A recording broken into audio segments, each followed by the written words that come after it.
Hi everyone, welcome to the last portion of chemical reactions and equations, which is oxidation, reduction, corrosion and rancidity. In this short lecture, we will cover oxidation, reduction and all the other topics. तो सबसे पहला doubt जो हम सबके दिमाग में आता है that is what is oxidation and what is reduction.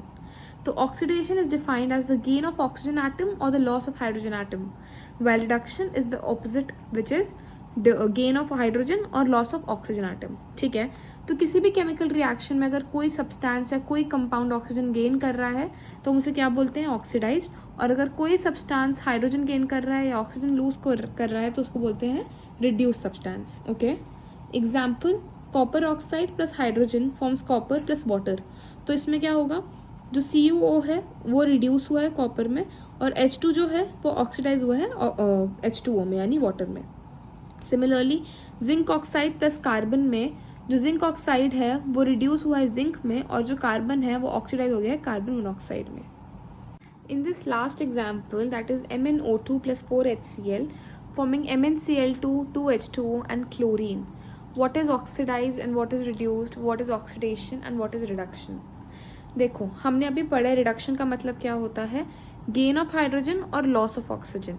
तो MnO2 में से ऑक्सीजन लूज हो जाता है और ये MnCl2 बन जाता है, तो इसलिए ये हो गया रिडक्शन. सिमिलरली ये जो 4HCl है इसको ऑक्सीडेशन कहेंगे क्योंकि इसमें हाइड्रोजन रिमूव हो जाता है और ये क्या बन जाता है, क्लोरीन यानी Cl2.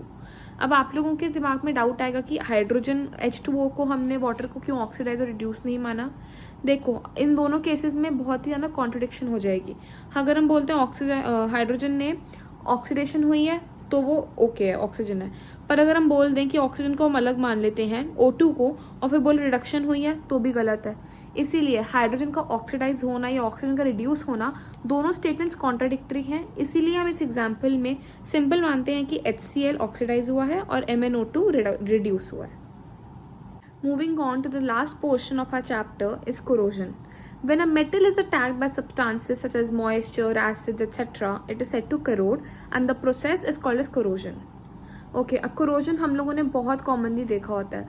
कभी कभार बहुत सारे आर्टिकल्स बाहर पड़े होते हैं, जैसे आयरन कभी बाहर छोड़ दो तो उस पर अजीब सा कुछ कोटिंग आ जाती है तो वो हो जाता है corrosion.